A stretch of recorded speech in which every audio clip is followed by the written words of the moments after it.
Something I want to lock in as advice for anybody playing Destiny: Prestige Leviathan is Pinnacle content. I know it's the oldest raid in Destiny, and by all accounts the easiest. There's still plenty of white mechanics to worry about, but being designed in the double primary slow movement meta, inevitably it will be overpowered by anything. But also, that's a good thing, especially considering it's now free to all players. This is the activity that best introduces to new players the concept of raiding with a fire team, with coordinating around mechanics and practicing towards mastery of PvE content. But more than that, Prestige Leviathan specifically offers something incredibly valuable that isn't matched by most content outside it: guaranteed armor drops. After every encounter, the chest that opens in Prestige Leviathan is also coded to give you Normal Leviathan Rewards, assuming you haven't done that this week. You'll get 2 legendary drops every time. To differentiate the Prestige rewards, though, one drop will always be Prestige armor pieces. Prestige Leviathan armor was given heat back at release for being essentially a reskin of Normal Leviathan, just with a purple glow, but like most of the cosmetic endgame chase from year 1, this critical design aged beautifully into year 3. Every time you play Prestige Leviathan, you can be absolutely certain you will earn 4 pieces of Prestige Leviathan armor. That's 4 chances to get raid level stat rolls, minimum. The Normal Leviathan rewards can still offer armor as well.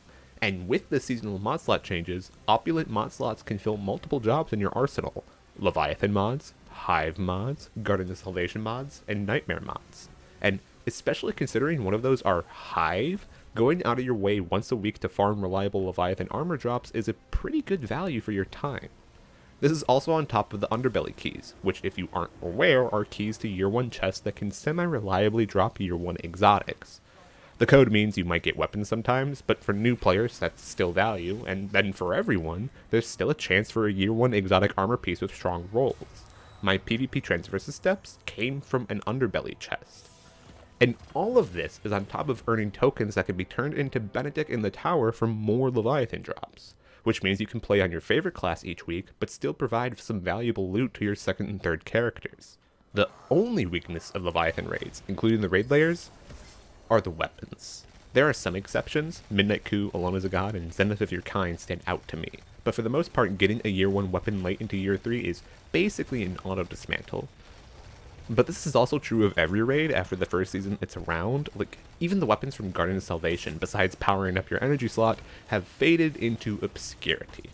For new players, this isn't completely true, but even new players will likely be pulled not in the direction of old raids for weapons, but usually the seasonal activity or destination with the weapons that, contextually, will do more for them than yesterday's wares. However, that isn't enough, I feel, to detract from Prestige Leviathan specifically. The guaranteed armor is more than enough of a reliable grind to compensate for this failing, and the tokens are just a bonus on top. If all old content were updated to reward players at a similar baseline, say every encounter of Last Wish gave players a guaranteed Armor of the Great Hunt piece on top of a random drop, the meaning of old content would be dramatically improved. If Bungie went even further, say once a season updating a weapon to have new rolls, farmable from raid completions, say a randomly rolled Midnight Coup every time you killed Callus, or a year 3 Nation of Beasts from Riven that could come with new perks such as Demolitionist or maybe Firefly, this would breathe that little bit of extra life into these old activities that they sorely need. I can't imagine it would take that much bandwidth, taking a single weapon, updating it to new standards, and making it along with the armor predictably farmable.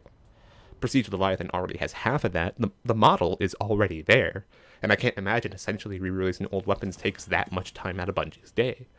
But whatever Bungie does to rejuvenate raids long after the seasonal model asks they fade into background behind today, I hope they look at Prestige Leviathan to find inspiration.